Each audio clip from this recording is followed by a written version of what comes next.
En 2019, en julio, eh, se aprobó una ley, se publicó una ley que le da a los indígenas transfronterizos, esos que viven ahí en la frontera entre Panamá y Costa Rica y en Peñas Blancas también, el derecho a la ciudadanía costarricense. Y es que durante muchos años en Costa Rica se ha discriminado a algunos sectores. Por ejemplo, hasta los años 50, los negros y negras no podían pasar de Turrialba, de Turrialba para Limón, lo que quisieran, pero de Turrialba para acá no podían pasar. Imagínese usted qué discriminación. Y también en los años 70 se aprobó una ley que le da a los demás indígenas, a los que están en Guanacaste, los que están en la región central, les da ciudadanía costarricense y les daba cédula. Imagínese usted qué interesante. Eran nativos costarricenses y no tenían cédula. Y los negros y negras, por cierto, vieran que yo tengo amigos negros y negras y me han dicho que no les gusta que les digan morenos. Dice, yo soy negro, dígame negro. Ok, le digo negro. Porque no es discriminatorio, ¿cierto? No es como que a mí me digan guapo y yo me enoje, ¿verdad? No es discriminatorio, ¿verdad? Bueno, pero imagínense esto, se ve un poco más en otros países, como en Estados Unidos, la diferencia que hay, la discriminación que hay contra los hispanos, contra otras etnias. En España, por ejemplo, los que son de Sudamérica les dicen sudacas despectivamente y hasta los agreden. Hay partes donde los han hasta matado. Pues esto no es nuevo, hermanos. Hoy que vamos a continuar con el estudio de Efesios, voy a pedirles que abran la Biblia en Efesios 2. Vamos a encontrar discriminación. Vamos a recordar un poquito la discriminación del pueblo de Israel hacia nosotros. Para el pueblo de Israel nosotros éramos nada. Una de las cosas que siempre ha tenido Israel es que ha visto al resto del mundo diferente, totalmente diferente. Y una de las, usted lo puede ver muy bien en el libro de Hechos, ahí después de los 4 evangelios está el libro de los Hechos, donde se cuenta lo que la iglesia continuó haciendo después de que Jesucristo ascendió al cielo. Ahí en el libro de los Hechos, capítulo 1, verso 11, se cuenta la historia de cómo Jesús ascendió al cielo en medio de sus discípulos, ¿verdad? Y de ahí para adelante, en el libro de los Hechos, cuenta todo lo que hizo la iglesia, los apóstoles, los discípulos, después de que Jesús se fue. En el capítulo 10 hay una historia muy interesante. Ahí el Señor envía a Pedro a la casa de un señor que es soldado romano, jefe, ahí de un poco de soldados, que se llama Cornelio. Cornelio un día cualquiera está orando, qué lindo, y cómo me bendice. Cornelio es uno de los 3 personas, hay 3 personas en la Biblia que estando orando se les apareció un ángel. Yo lo animo a usted a orar porque viera que cuando usted ora puede pasar todo tipo de cosas sobrenaturales. Y Cornelio estaba orando en ayuno. Por cierto, la iglesia ha perdido mucho el tema del ayuno. Y hay hermanos y hermanas que hacen ahora ayuno intermitente para ponerse flacos. Pero haga ayuno para Dios.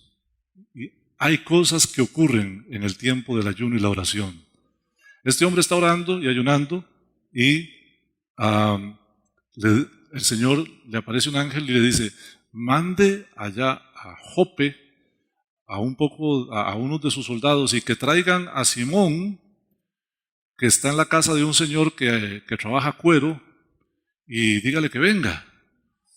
Y mientras él manda a los hombres que vayan allá, Pedro está en la terraza orando y esperando que le preparen comida. Y resulta que el Señor le da una visión. ¿Recuerdan la visión? ¿Alguien sabe de qué visión estoy hablando?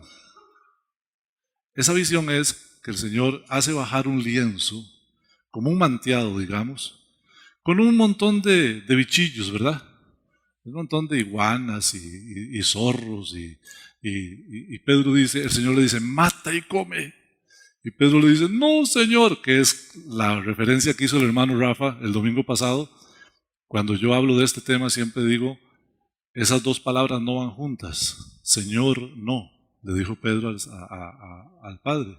Señor, no, porque nunca nada ha entrado en mi boca que sea contaminado.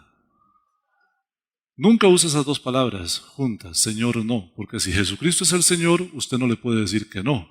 Y si usted a Cristo le dice que no, entonces Jesucristo no es su Señor. ¿Vio?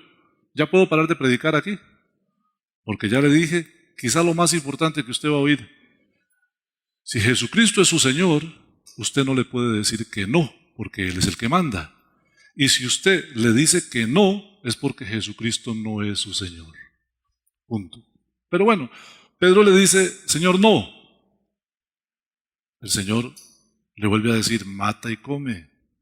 Ve allá, hay chirbalas.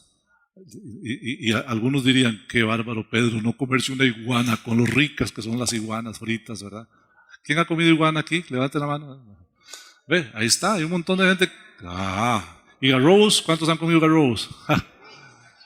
¿Y zorro pelón? ¿Cuántos han comido zorro pelón? Solo delicias habían ahí. Y Pedro dice, Señor, no. Entonces el Señor le dice a Pedro, Pedro, no llames inmundo lo que yo he limpiado.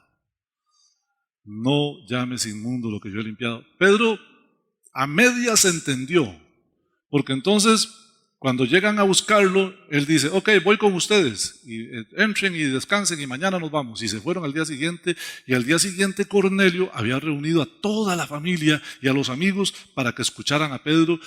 Oiga, y estaban todos así, como decir nosotros aquí, como que usted hiciera una reunión en su casa y nos invita a todos nosotros.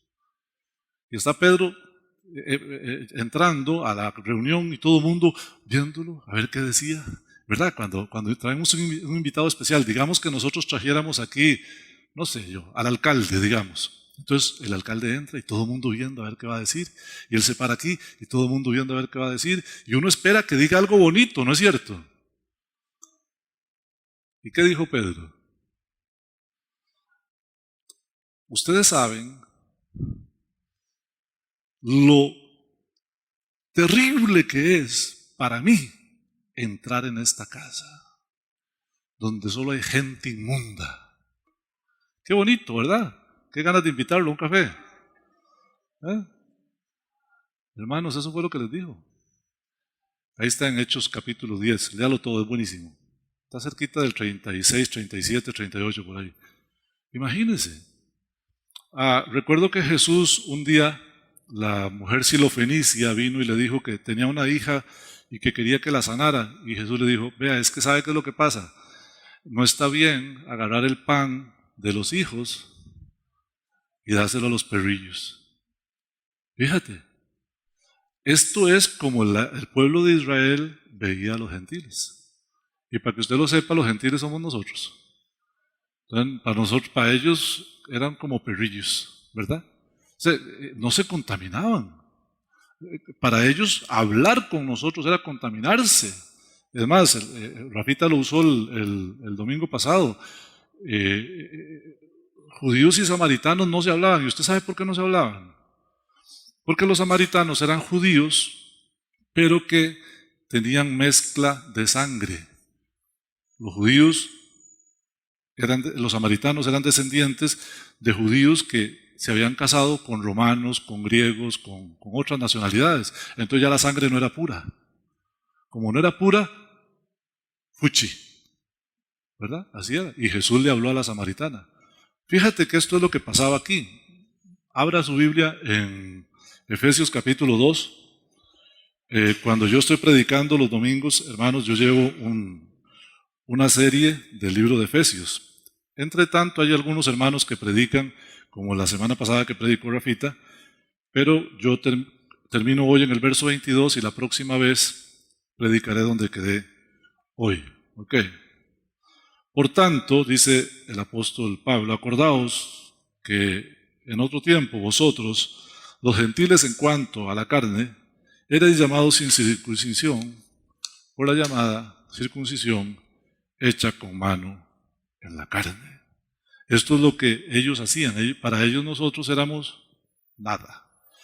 Ahora, lo interesante es que la iglesia de Jesucristo de hoy en día se parece a Israel en aquel tiempo. En el libro de Éxodo, en el capítulo 19, versos 5 y 6, usted va a encontrar que el Señor le dice al pueblo de Israel: yo los he elegido a ustedes para que ustedes sean mi real sacerdocio en medio de la tierra, para que ustedes a todas las demás naciones les ayuden a encontrarse con Dios. El plan de Dios era elegir una nación para que esa nación reconciliara al mundo con Dios. Ahora nos toca a nosotros. En 1 de Pedro capítulo 2, verso 9, el Señor nos dice eso a nosotros: mas vosotros sois linaje escogido. Y todos decimos aleluya, real sacerdocio, amén, nación santa, qué pura vida, pueblo adquirido por Dios, ¡esta maravilla! Y se nos olvida la partecita que sigue: para que anunciéis las virtudes de aquel que os llamó de las tinieblas a su luz admirable.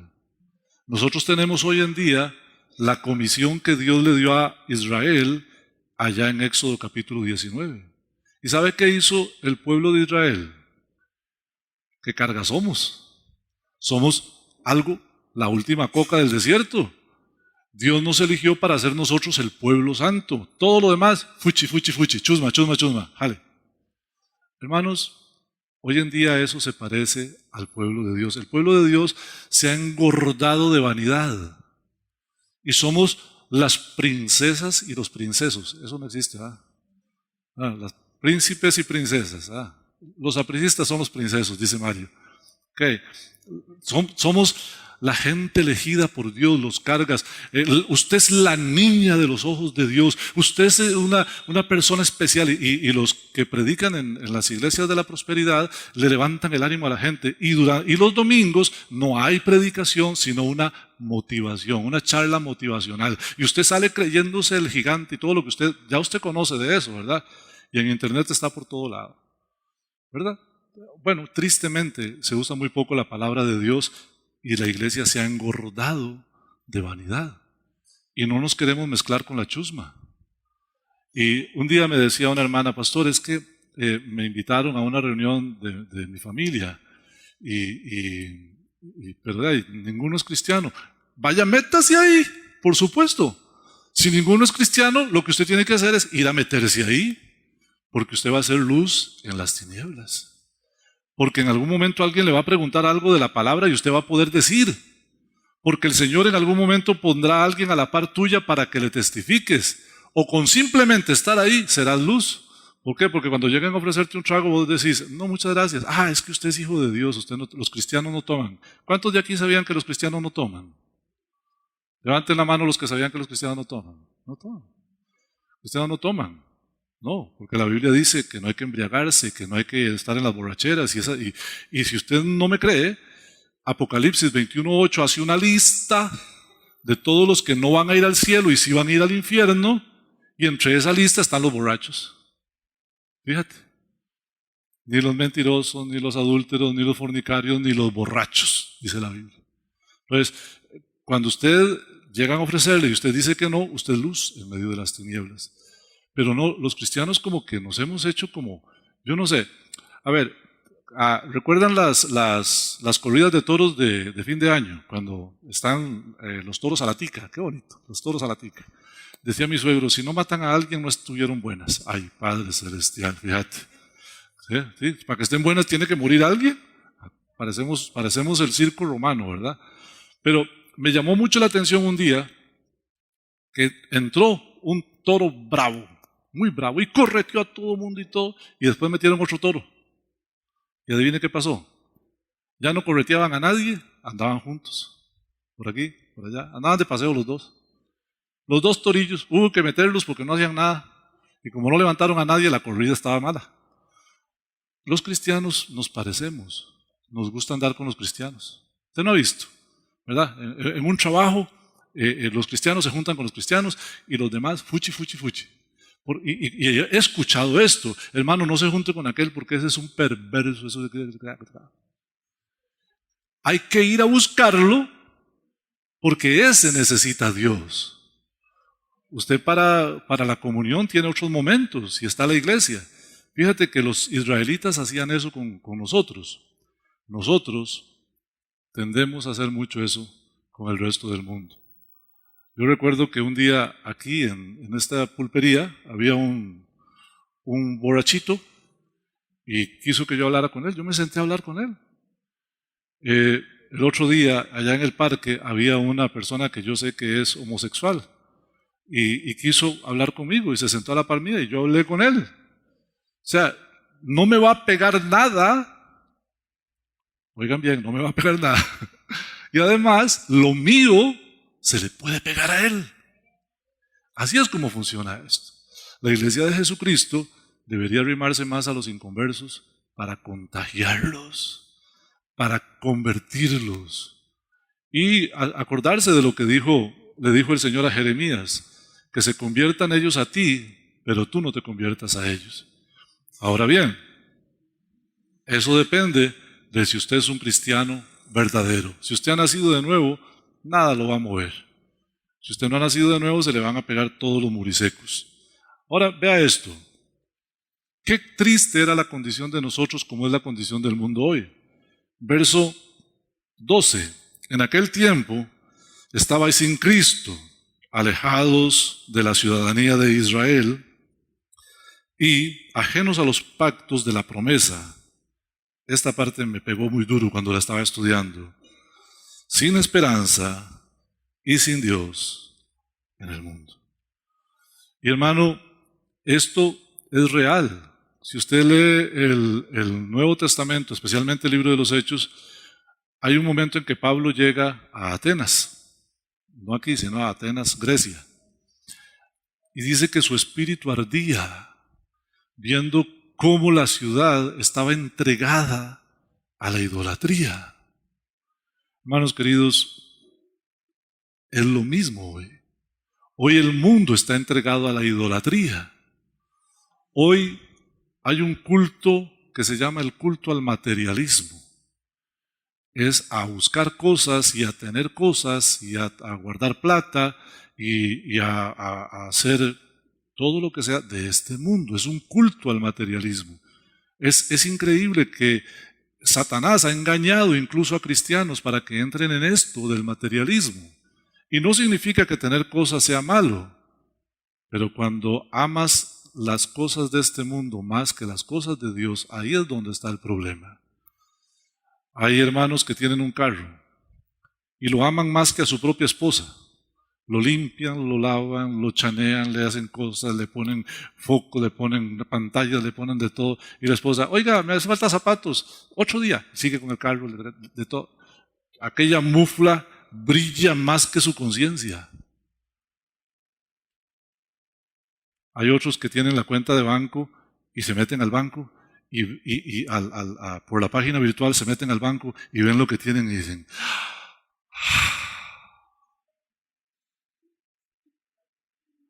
y su mente está en eso. ¿Y qué de la oración? ¿Qué de los cultos? ¿Qué de estudiar la palabra? ¿Qué de dar testimonio? ¿Sabe, hermano, que hay algo que la iglesia ha perdido y debe volver a encontrarlo de alguna manera? Los tiempos de oración. Los tiempos a solas con Dios. ¿Sabe con quién pasamos a solas nosotros todo el tiempo? ¿Quién dijo? Con el celular pasamos a solas. Tan a solas pasamos que a veces en una mesa estamos comiendo con el celular. Y rodeados de gente, pero estamos con el celular. Él se ha vuelto nuestra pasión, nuestra entrega, nuestro tiempo, nuestra atención, nuestra concentración. Hay gente que no puede tener el celular ahí a la par y estar simplemente meditando. ¿Sabe usted, hermano, cuál es el secreto de la prosperidad material en la vida de los cristianos? Algunos de ustedes me han oído explicar esto otras veces, se lo cuento. En meditar en la palabra de Dios. Le doy los textos rápidamente para que usted vaya y los estudie en su casa. Josué 1:8, el Salmo 1 completito, Isaías 26:3. Dice que aquellos que meditan en la palabra de Dios harán prosperar su camino y todo les saldrá bien. Pero ¿qué tiempo tienes de meditar si no sueltas el celular? Los tiempos a solas con Dios para orar y para meditar la palabra deben volver. En aquel tiempo, dice la palabra, estábamos sin Dios y sin esperanza en el mundo. Pablo llegó a Grecia y vio que hay un montón de idolatría. Al igual que hoy hay idolatría, la gente está sin Dios y sin esperanza en el mundo. No tienen a Cristo en el corazón. Eso éramos nosotros. Pero acuérdese de esto. Lo dijimos al comenzar este estudio del libro de Efesios en el versículo 1 del capítulo 1. Los primeros 3 capítulos de Efesios tienen el propósito de ubicarnos en quiénes somos en Cristo. El 4, 5 y 6 nos dirán lo que debemos hacer. Pero ahora Pablo quiere ubicarnos en quiénes somos en Cristo. Por cierto, se repite en la carta a los Colosenses también. Los primeros 3 capítulos son para ubicarnos quiénes somos en Cristo. Y la primera parte del capítulo 2, que fuimos desde el verso 1 hasta el verso 10, nos enseñó que nosotros estábamos muertos en delitos y pecados, pero que por gracia somos salvos, que a través de Jesucristo usted y yo fuimos salvos. Pablo empieza en el verso 11 diciendo, por tanto, acordaos. Ese por tanto significa, de lo que vengo hablando, ahora agréguele esto. Ustedes son hijos de Dios porque por gracia, por el ministerio que Jesús ejerció en la cruz del Calvario, muriendo por nosotros, ustedes y yo somos salvos. Somos salvos y acuérdense que no solamente estábamos perdidos para siempre en condenación, sino que también éramos discriminados. Y aquí hago un paréntesis. El pueblo de Israel todavía espera a Jesucristo.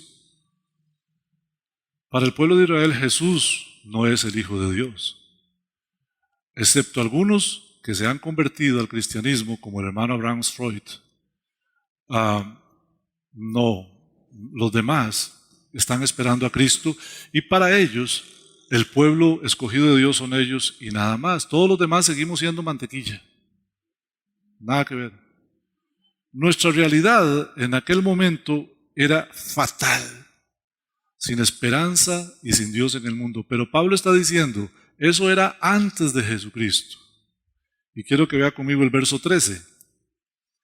Estos peros que hemos visto en este capítulo 2, ¿se acuerdan el primer pero que lo vimos en la primera parte? Este pero es parecido, dice, pero ahora. O sea, hay un antes y un después.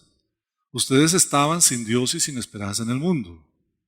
Pero ahora, en Cristo Jesús, vosotros que en otro tiempo estabais lejos, habéis sido hechos cercanos por la sangre de Jesucristo. Cuando usted viene a Jesucristo, querido hermano, entonces todo cambia. La cruz de Cristo cambió todo para nosotros. Yo sé que usted lo sabe, pero el propósito de esta enseñanza es que usted recuerde, reafirme quién es usted en Cristo. Antes, Israel, Dios tenía un plan con Israel. Escucha esto que voy a decir, es delicado. Antes Dios tenía un plan con Israel y todos los demás estábamos fuera. En la cruz eso cambió y ya no es así. Sigamos leyendo para reafirmar este pensamiento. Verso 14. Porque Jesucristo es nuestra paz. Estamos en Efesios 2. Porque Jesucristo es nuestra paz. Que de ambos pueblos hizo ¿cuántos? Uno. Un solo pueblo. Derribando la pared intermedia de separación. O sea, se acabó la discriminación. Fíjate que era tan tremendo lo de la discriminación que en el templo judío había una parte donde podían entrar los que no eran judíos, pero había una semejante pared Y de ahí para allá entraban los judíos y los demás estábamos aquí afuera viendo la pared. No había forma de que uno pudiera accesar. Y cuando pasaron del templo a las sinagogas, que era como un templo pequeñito donde se reunían mínimo 12 varones judíos, entonces los que estaban adentro de la sinagoga podían escuchar la palabra, pero los que éramos gentiles, los que no éramos judíos, podíamos escuchar desde la puerta para afuera. No podíamos entrar. Y era muy interesante. Pero cuando Cristo murió en la cruz del Calvario, Él derribó la pared de separación. ¿Recuerdan que el velo se rasgó de arriba abajo? ¿Cómo se rompe una cortina? Normalmente de abajo para arriba. Pero esta se rasgó de arriba para abajo porque fue Dios el que quitó la separación y dejó expuesto el lugar santísimo. ¿Por qué? Porque a partir de ese momento cualquier persona que acepte a Jesucristo como su Señor y Salvador tiene acceso al Padre sin ninguna restricción. En aquel tiempo no era así. Entonces Jesucristo derribó la pared que había de separación. Verso 15. Aboliendo significa deshaciendo, desapareciendo en su carne, en la carne de Jesucristo, las enemistades. Abolió la ley de los mandamientos expresados en ordenanzas para crear en sí mismo, en Cristo mismo, de los dos pueblos, ¿cuántos? Un solo y nuevo hombre, haciendo la paz. Y mediante la cruz, reconciliar con Dios reconciliar con Dios a ambos, ¿en cuántos cuerpos? En un solo cuerpo. En un solo cuerpo. Matando en la cruz las enemistades. ¿Cuántos dan gloria a Dios? Algunos piensan que la iglesia de Jesucristo nació en el aposento alto. No. En la cruz nació la iglesia, porque a partir de la cruz, tanto judíos como no judíos, tenemos libertad de acceso al Padre, tenemos salvación. Y la mejor prueba de eso, por si a alguno le quedaba la duda, el ladrón en la cruz. El ladrón en la cruz es muy posible que no fuera judío, porque acuérdense que el proceso de Jesús, Pilato les dice, se acostumbra que les suelte un prisionero judío a ustedes. ¿Qué les parece? ¿Les suelto a Barrabás? No, mate a Jesucristo. Les suelto a Jesús, dice, no, mate a Jesucristo y suéltenos a Barrabás. Posiblemente este otro condenado, los otros dos, que algunas personas dicen que se llaman Dimas y Gestas, la Biblia no dice eso. Eso fue un enredo, un invento de alguien, pero la Biblia no lo dice. Este hombre posiblemente fuera no judío, no lo sabemos, pero en todo caso, a partir de la cruz hay un solo cuerpo, hay un solo pueblo, hay un solo hombre en Cristo Jesús. Todos, judíos y no judíos, para entrar al cielo necesitamos a Jesucristo. Ningún judío puede entrar al reino de los cielos solo por ser judío, ¿no? Tiene que aceptar a Jesucristo como su Señor y Salvador. En la cruz, queridos hermanos, nació la iglesia. Siga por favor conmigo en el verso 17. Y vino y anunció las buenas nuevas de paz a vosotros que estabais lejos y a los que estaban cerca. Agrega, porque por medio de Jesucristo, los unos y los otros, tenemos entrada por un mismo espíritu al Padre. Voy a enfocarme en esta parte del texto, en la última parte del versículo. Dice el texto aquí claramente que los unos y los otros tenemos acceso al Padre ahora. Pero quiero enfocarme en esto. Es por un mismo Espíritu. ¿Sabe qué tenemos en común todos los cristianos? El texto lo dice. ¿Qué tenemos en común todos los cristianos? No importa si usted es bautista, si usted es metodista, si usted es cuadrangular, si usted es menonita, los que me acuerdo, ¿verdad? Si usted es del Evangelio completo, Asambleas de Dios o bíblico. No importa si tenemos diferencias en cuanto a la doctrina de la elección o tenemos diferencias en cuanto a que unos son pentecostales y otros no lo somos, aunque dicen los que me conocen de cerca que yo soy pentecostal bíblico. Yo no sabía que existía eso. Pero es porque yo creo en toda la obra del Espíritu Santo, toda, sin límites. ¿Qué tenemos en común? El Espíritu Santo. El Espíritu Santo. Y dice la palabra, si alguno no tiene al Espíritu de Dios, no es de él. Así como si no tiene al Hijo, no tiene la vida. Pero hermanos queridos, lo que nos une es que tenemos al Espíritu Santo. Yo quiero que usted esta mañana tome en cuenta, tome conciencia de que usted es templo del Espíritu Santo. En usted habita el Espíritu Santo de Dios. Y porque en usted habita el Espíritu Santo de Dios, usted tiene libre entrada al Padre Celestial. Nada nos impide el acceso al Padre, pero es porque tenemos al Espíritu Santo. Ahora, vamos a recordar, rebobinemos.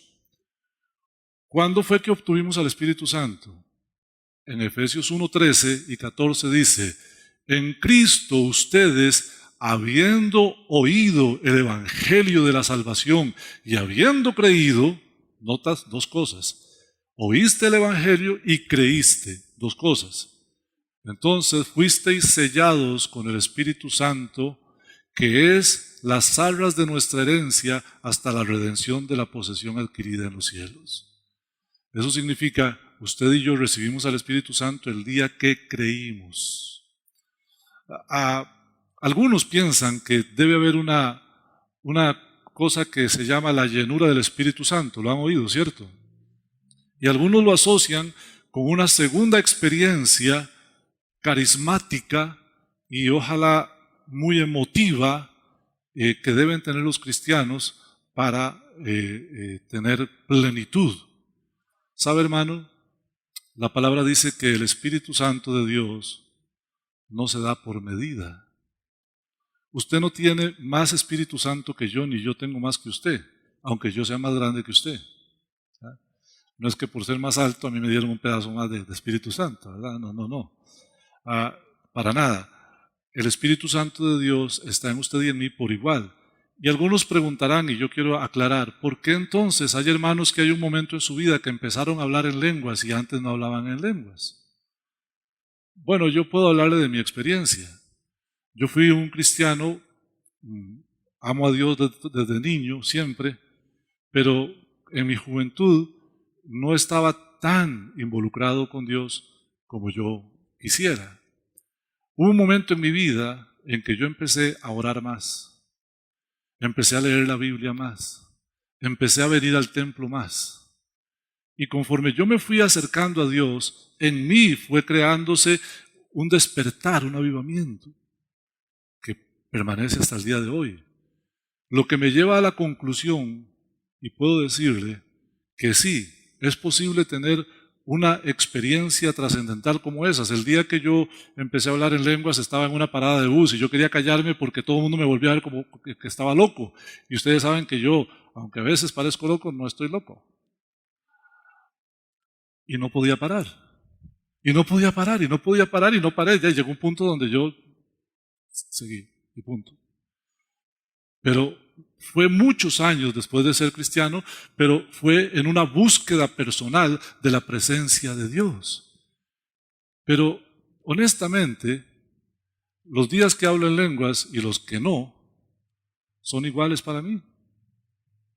Son iguales para mí, ciertamente. No es que me siento más ungido un día que otro, no, porque no funciona así. Y a mí me fue dado el don de lenguas ese día. Hay otros hermanos a los que Dios les da el don de sabiduría.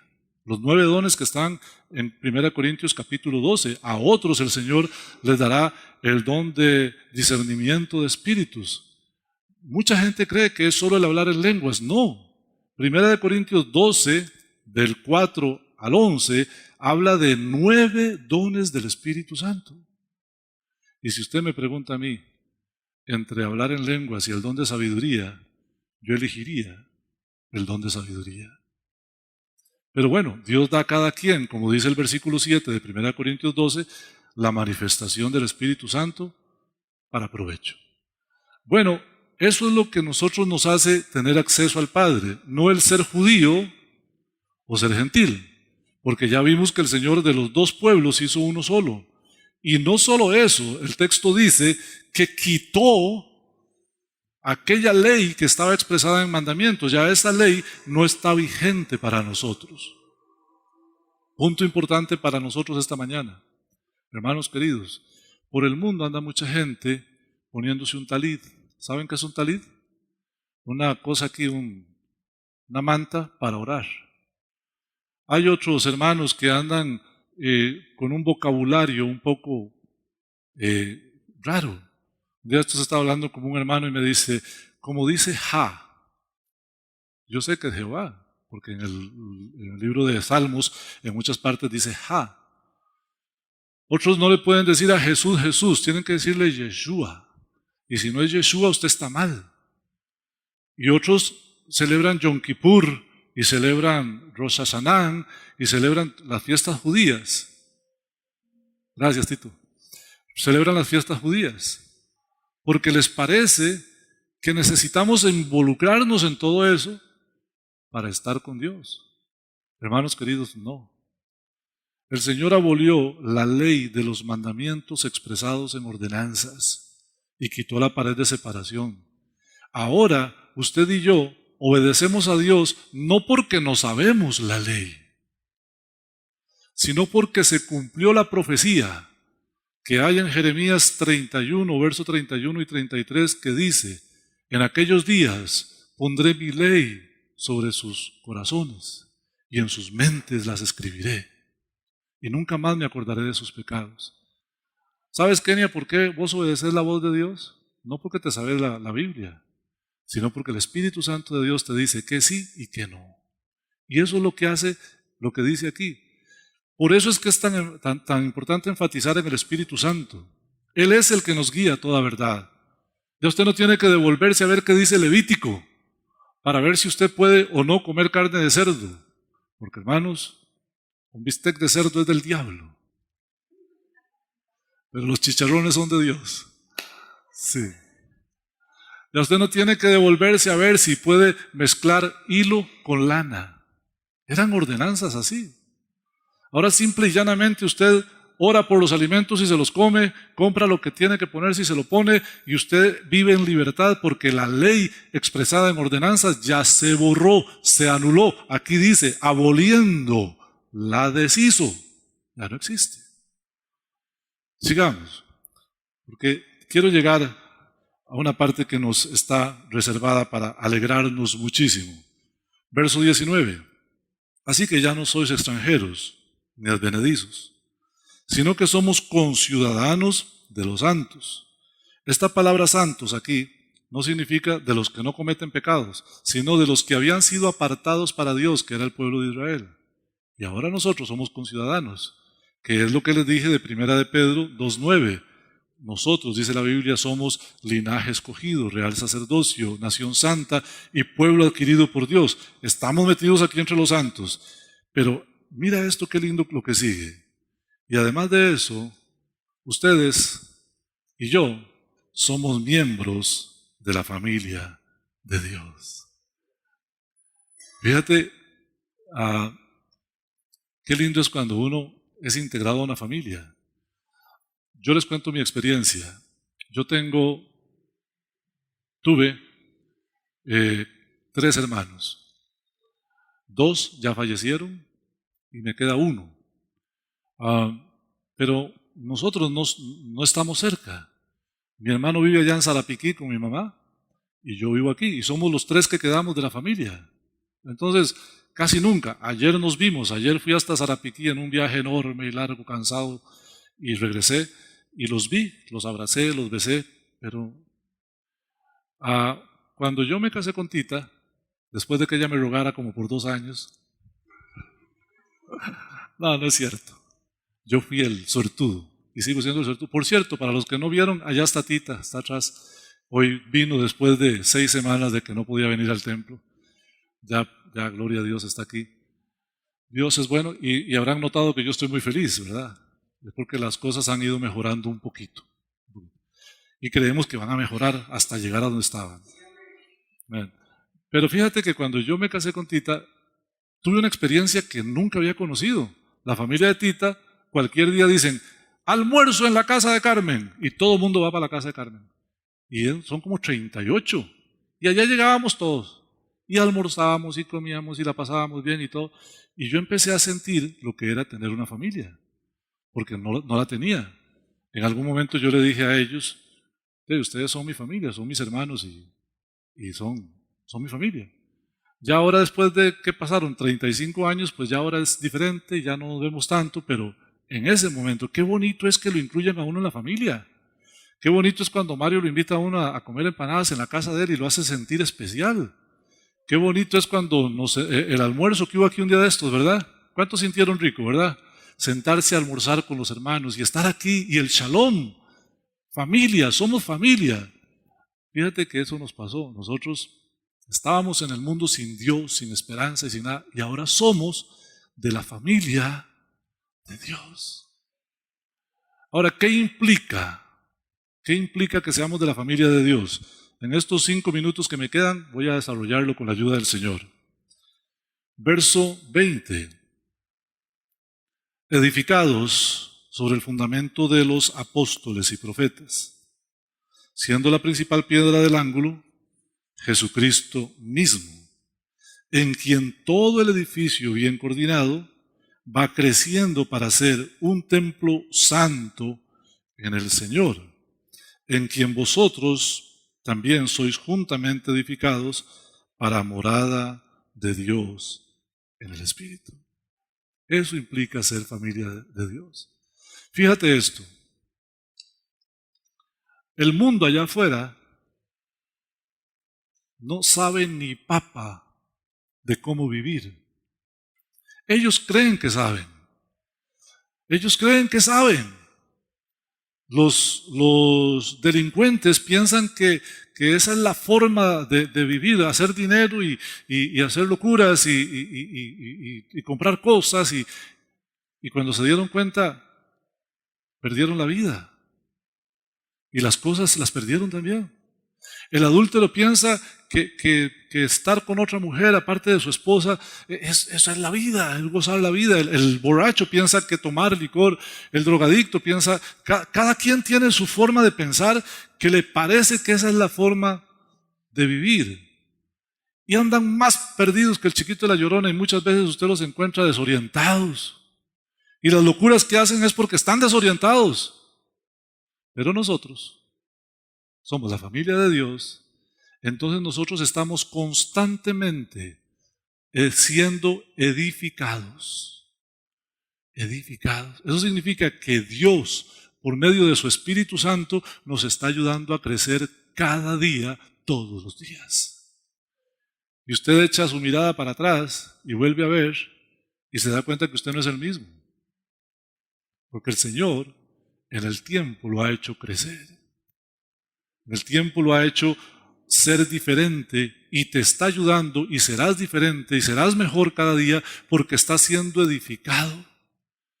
En un edificio, dice la palabra que un edificio que va bien coordinado. O sea, nosotros aquí juntos estamos haciendo la voluntad de Dios y estamos bien coordinados. Fíjate qué interesante. Ni nos damos cuenta, pero estamos siendo edificados juntos.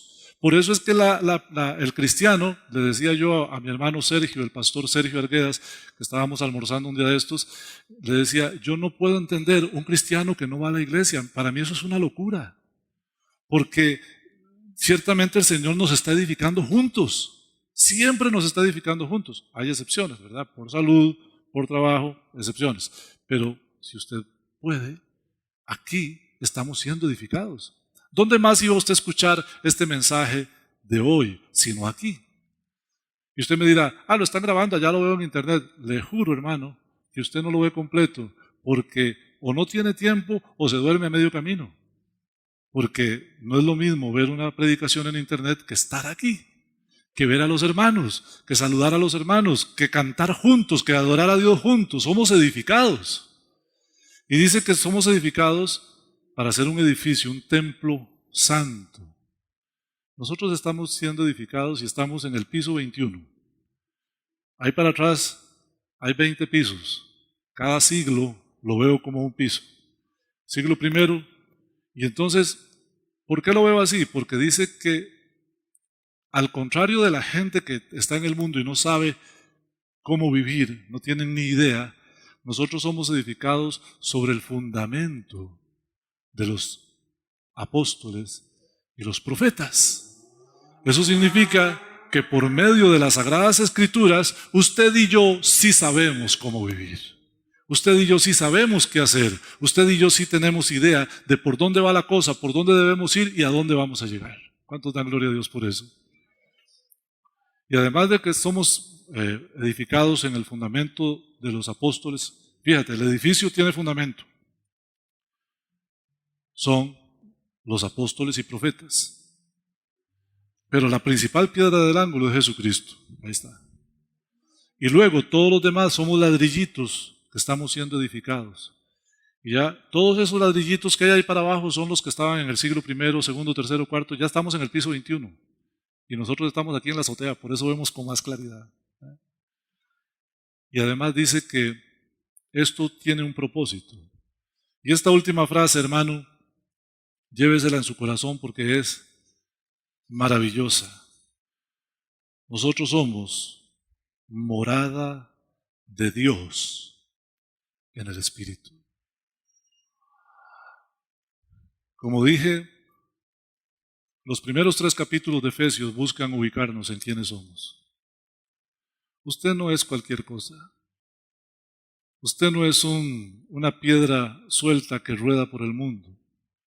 Aunque usted viviera solo en su casa, aunque usted no tuviera familia terrenal, tiene una familia espiritual.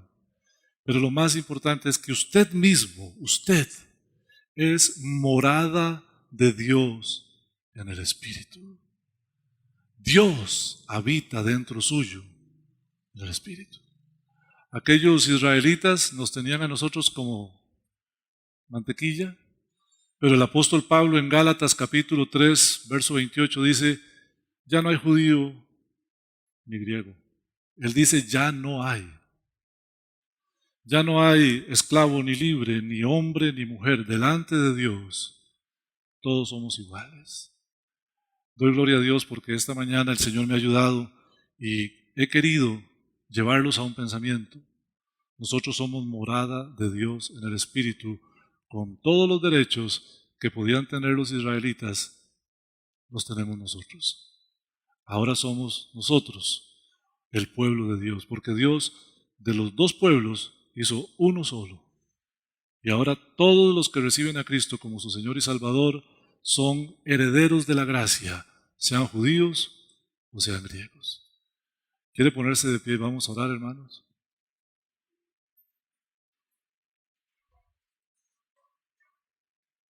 Cuánto amo tu ley, Señor, y te doy gracias.